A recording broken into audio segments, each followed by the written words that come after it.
So as you come in from the north at Persimmon Gap, you'll see the fossil discovery exhibit on the left side of the road. There's a ton of geologic stuff in Big Bend.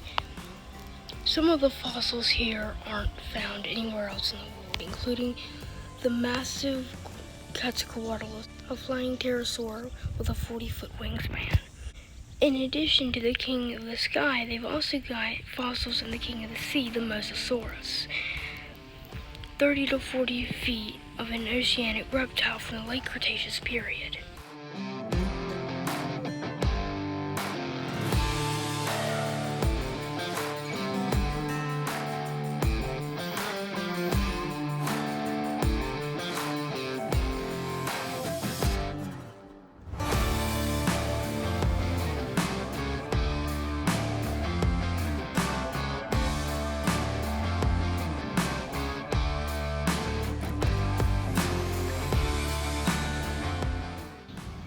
I'm going to stop here at Panther Junction Visitor Center to see if I can get started on my Junior Ranger packet to earn my badge for Big Bend. Panther Junction is the main hub for the park. You'll also find a bookstore here and a massive 3D map of the park. There's also a post office here so you can mail things out and get your special Big Bend postage stamp too. There's a gas station here if you need it. And oddly enough, there's a daycare and a school for children of park rangers. Kind of cool, definitely convenient if you're this far out. Of course, you probably figured out that this area is named for the Jesus Mountain Panther. Not that I'm wanting to meet one up close, because I might poom on my pants. Alright, and I didn't think I mentioned this yet in my earlier videos, but since it's America's 250th, there is a special stamp for the park passports at most of the national park sites, so be sure to snag one of those while it's available.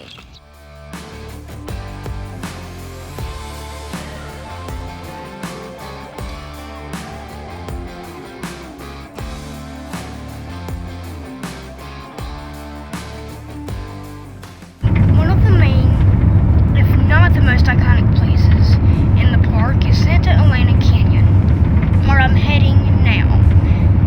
It'll take a bit to get there, so I'm going to show you some of the desert scenery along the way. A couple interesting facts for you. The Jesus Mountains are the only mountain range in the entire U.S. that is completely within our national park boundary for a single park. The park's home to more species of birds, bats, and scorpions than any other national park in the U.S.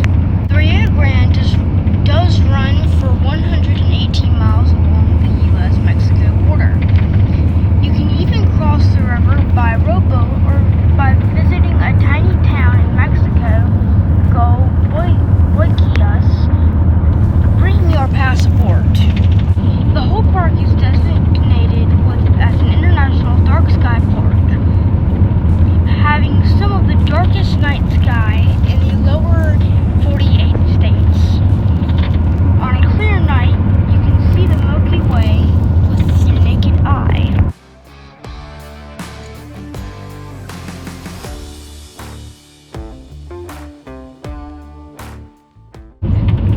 Tons of fossils can be discovered here, as you saw earlier. There's massive elevation swings in the park.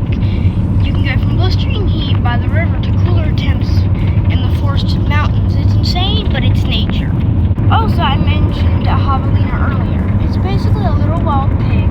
They've even got their picture on Big Bend's badge.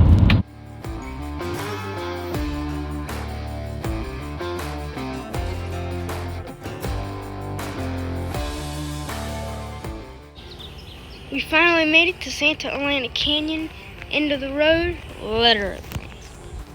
It's known as the Big Queen of Big Bend's canyons. Vertically limestone walls rising 1,500 feet straight up. Rio Grande runs between the canyon walls. One side is Mexico and the other is U.S. The canyon goes for about 8 miles. Some sections are only about 30 feet wide. There's a place about a mile that is called Labyrinth. A huge rock slide from the Mexican side piled up with a bunch of massive boulders. Some of them are about 180 feet tall.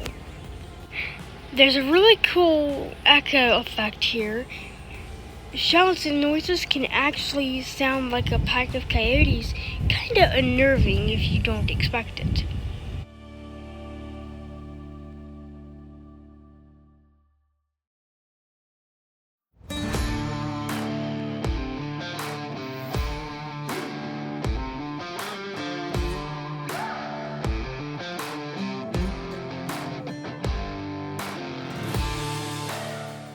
What you just saw was a dust devil. Really cool, huh? Alright, y'all, that'll do it for today. I hope you all are learning a lot from me, and I hope you're having fun and enjoying the trip so far. Tomorrow we're visiting 3 national parks, so it's going to be an early start again tomorrow as we head to the Guadalupe Mountains, Carlsbad Caverns, and White Sands. See you there.